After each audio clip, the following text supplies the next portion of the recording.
Ah, traveler, it's always good to see you. I have a tale, if you have time to listen. The armor was never the real threat. The bells were.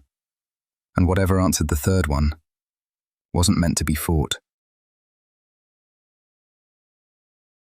The knight turned fully toward him again, wholly unbothered. Rodney wiped his hand on his chainmail, forcing a bitter laugh. Okay, helm's gone, cool. Who needs a skull, right? He adjusted his stance. No more blocking with his face. Learned that lesson. He watched the knight's shoulders, the set of its hips, the way its grip adjusted on the hilt. Slowly, gradually, a pattern began to emerge. High swing, shoulders tense. Low sweep, sword angle drops slightly first. Shield bash, steps in with the lead foot, weight forward. He could see it. He could read it. His body was catching up to what his brain knew from hours of watching boss fights on a screen. The next overhead slash came. He was already moving, sliding to the side as the blade hammered into stone again. He chopped at the elbow joint and rewarded himself with another dent. The knight sidestepped into a sweeping cut aimed at his legs. He hopped over the low edge and countered with a quick jab at the exposed armpit gap. Shallow again, but enough to leave a mark. "Your new one with patterns," he hissed through his teeth. They traded space and steel.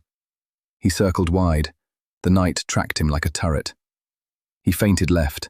The sword turned with him, but not quite fast enough. He gained inches. Tiny, hard-earned inches.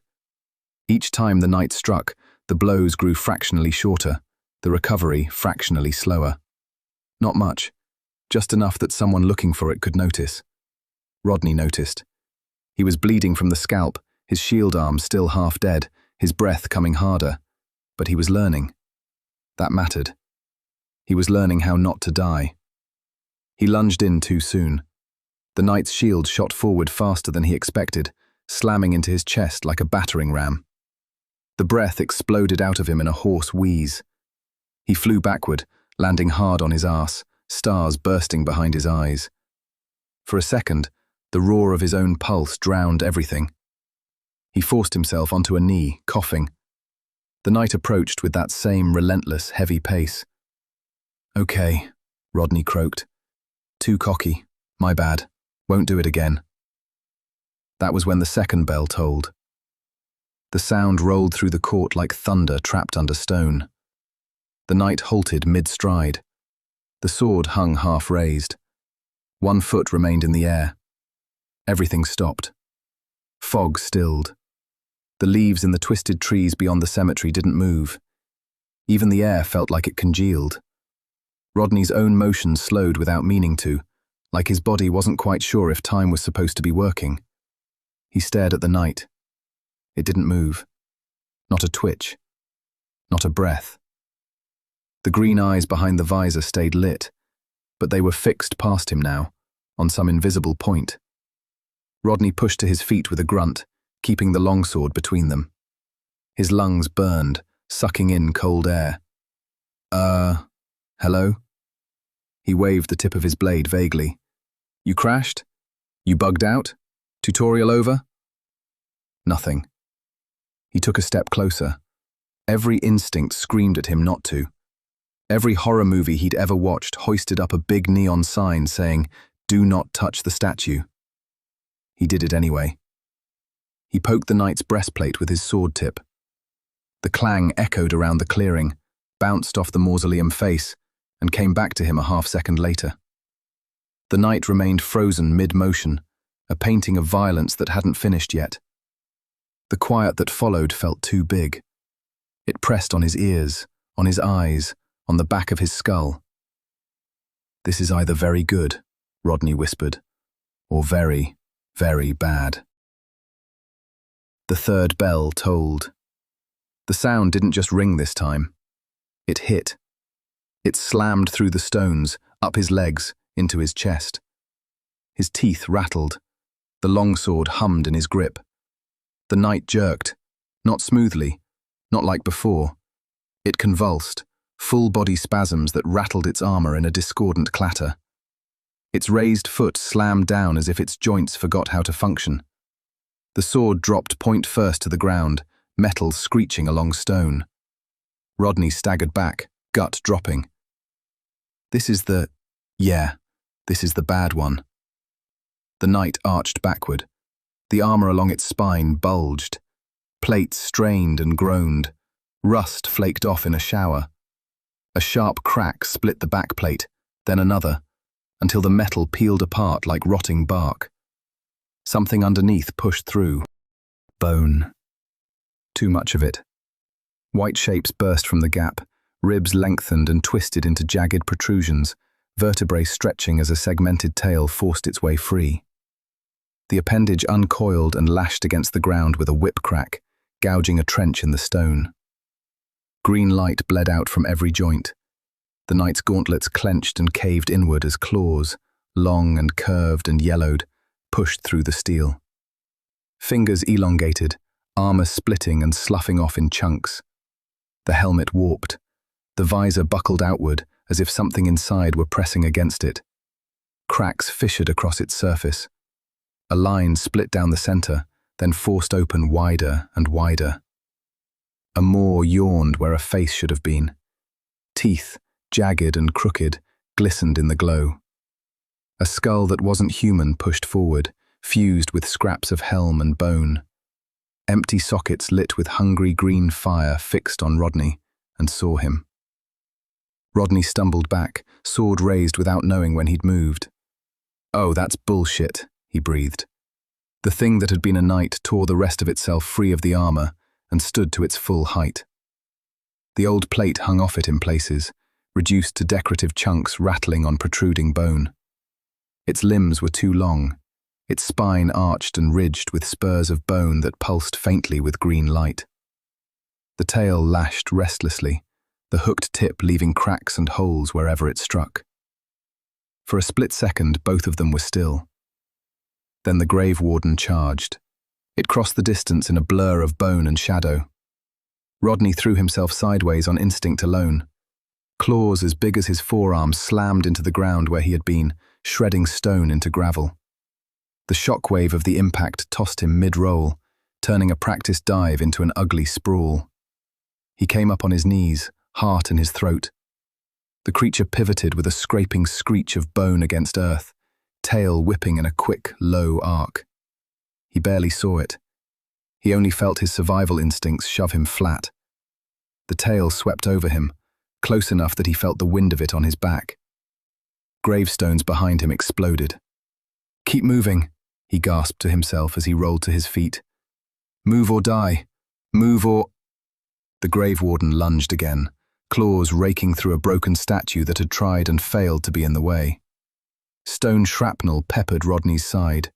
He flinched, raising his shield too late to matter. No pattern yet. Too fast. Too wild. He backed away, bringing his sword up, trying to keep just out of reach. The creature stalked instead of charging this time, prowling in an arc that mirrored his own movement. It had the knight's patience, and none of its restraint. It feinted with one claw and came in with the other. He dodged left. The second swipe sliced air where his neck had just been. He dove in close, slashing at its thigh. The blade bit in this time. Real flesh, real resistance. Greenish ichor leaked from the cut. The Gravewarden recoiled with a guttural, wet growl. Rodney jumped back out of range, adrenaline flaring. "Yeah? That's right. You can bleed." The monster answered by swinging its sword. Rodney hadn't even realized it still held the greatsword in one hand. The massive blade swept in a rough arc, less controlled than before but no less deadly. He dropped to a knee as it screamed overhead. The edge clipped his shield, tearing another crack wider along its rim. His arm jolted. He grit his teeth and forced the shield back up. The creature's attention shifted. He saw it now, the way its spine stiffened just a little before the tail lashed, the brief coil of its shoulders before a leap. Not much, but enough. The Gravewarden pounced. He dove forward, rolling under it, feeling the rush of its body above him like a train. It hit the ground behind him and turned with a snarl. He slashed backward blindly and felt the satisfying resistance of his blade digging into one of its lower ribs. The sword scraped bone and tore free. The Gravewarden howled, whirling around into a wild claw swipe. He ducked under it, stumbling sideways, shield scraping across the ground. "Learn faster," he panted. Come on, learn faster." They clashed again. Slash, step, dodge, claw, block, retreat. Overhead sword, roll, tail sweep, jump. Each exchange took a little more out of him. His lungs burned. His legs felt heavier with every forced lunge and roll. The chainmail began to pinch and scrape as sweat soaked the padding underneath. His scalp throbbed from the earlier blow, blood occasionally running down the side of his face to sting his eye. He landed another good hit, this time carving into the beast's arm just below the elbow. It snarled and slammed its tail into the ground in frustration, spraying dirt and rock. "You don't like that?" Rodney rasped. "Guess what? Neither do I." For a while, impossibly, he kept up. He wove through blows by inches, his body reacting just ahead of his brain, guided by a lifetime of dodging imaginary attacks on a screen and the raw, ugly instinct to not die screaming under a giant bone monster. Every success, though, came a fraction slower than the last. His dodges turned from clean sidesteps into longer, heavier rolls. He started to misjudge distance, just a little. Just enough that a claw brushed his chest instead of missing entirely, tearing a shallow furrow through chainmail and skin. Enough that the edge of the greatsword kissed his hip, leaving a burning line that made his right leg hitch for 3 limping steps. The Gravewarden noticed. It slowed. It stopped barreling at him non-stop and began to stalk again, circling with its head tilted, eyes burning, tail twitching in small, eager movements. Rodney's breath came high and fast in his chest. "Stay calm," he whispered to himself. "Don't freak out. You're still in this. You just need one more opening. One good one." His hands trembled on the sword hilt. He could feel it then, a pressure at the edges of his mind. The awareness of how big this thing was, how strong, how easy it would be to die here. That he already had died once tonight. That there might not be enough lantern fire to keep stitching him back together forever. He saw the crushed shield he'd looted in his mind's eye, the caved-in chainmail, the claw-gouged sword. He could picture the bodies that had worn them crumpled beneath this thing, broken and useless.